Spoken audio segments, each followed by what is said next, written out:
Ok, bonjour à tous, ici Benjamin du Studio Connecté et aujourd'hui on va parler de WordPress 6 parce que l'Aris Candidate 3, donc la troisième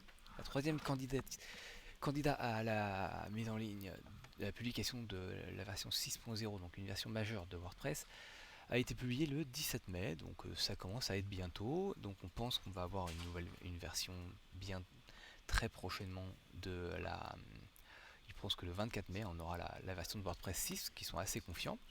Maintenant, la question c'est qu'est-ce qu'il y a dedans et est-ce qu'on met à jour ou pas pour nos sites si on est une agence ou un freelance qui développe des sites pour quelqu'un d'autre. Alors, premièrement, il y a quoi dedans?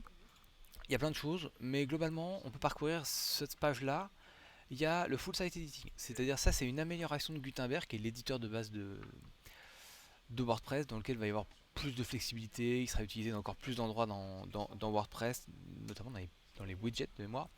Donc ça va être intéressant, ça va s'améliorer, on pourra faire encore plus de blogs, etc. Donc tous les thèmes pardon, qui sont basés sur les blogs de Gutenberg, ils sont pas très nombreux, faut être honnête, vont pouvoir encore avoir plus de fonctionnalités, ça c'est bien. Blog-based Navigation Editor, ça c'est pareil, c'est le coup de mettre Gutenberg dans les widgets. Ça c'est intéressant, une amélioration de la performance grâce notamment à l'utilisation plus maligne de Webpack. Là, les composants WordPress, ça pareil, c'est pour les développeurs.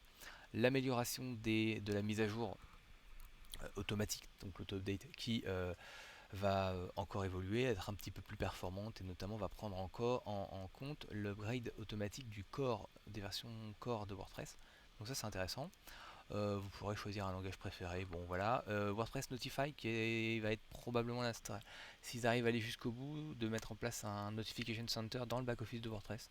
Ce qui peut être vraiment très intéressant, ça nous enlèvera les énormes bandeaux qu'on avait là. Vous savez, celle avec les traits bleus à gauche, jaune et rouge là, qui étaient utilisés. Ça pourra les remplacer, ce serait quand même assez satisfaisant, et l'installation d'un 2FA donc pour améliorer le double facteur d'authentification qui va un peu améliorer la sécurité des comptes. Ça c'est très cool. Je vous ai sélectionné 4 petites fonctionnalités particulières. L'intégration des YouTube Shorts, donc vous pourrez coller des URL YouTube Shorts dans vos sites et ça fera un embed automatique, donc ça va intégrer ça intègre les vidéos YouTube et maintenant les vidéos YouTube Shorts, ça c'est rigolo. Attention, la plateforme qui s'appelait gestion des médias va s'appeler gestion des attachements. Bah, c'est très malin, mais en tout cas, voilà, ils vont changer, ce nom va changer.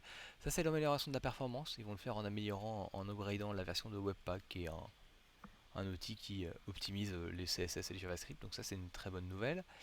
Ils vont améliorer un petit peu l'affichage du dashboard, donc qui est la première page qu'on voit quand on se connecte sur WordPress, et la gestion et l'endroit où on modère les commentaires en optimisant quelques requêtes SQL. Donc ça c'est très très bien, ça va soulager les serveurs. C'est une très bonne nouvelle pour nos sites web.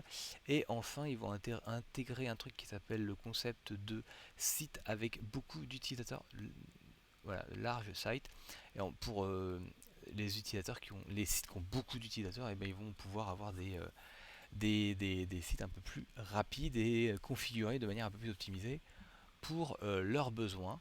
Donc ça c'est cool, tout ça. Maintenant la question c'est, est-ce que le 24 mai 2022, quand WordPress 6 sera publié, d'après le blog officiel de WordPress, est-ce qu'on met à jour? Alors, ça c'est facile comme réponse. La réponse c'est non. On ne met pas à jour tout de suite. On attend d'abord deux ou trois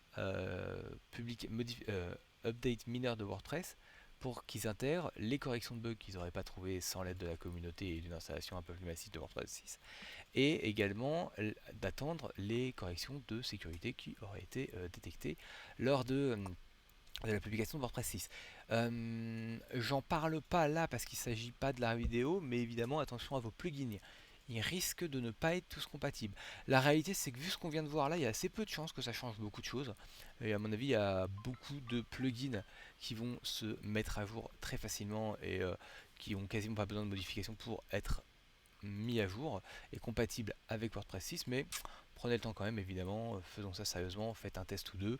Normalement, ce que vous allez constater, c'est que si vous faites un test ou deux sur des sites typiquement en pré-prod par exemple, vous constaterez que vous cliquez sur Update et tout se passe très bien, mais vérifiez-le quand même. on n'est jamais trop prudent.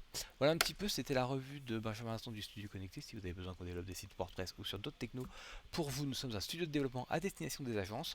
Si vous avez besoin de développement WordPress ou sur d'autres technos, n'hésitez pas à faire appel à nous. Vous avez les liens pour nous contacter dans la description. Merci à vous et à très bientôt.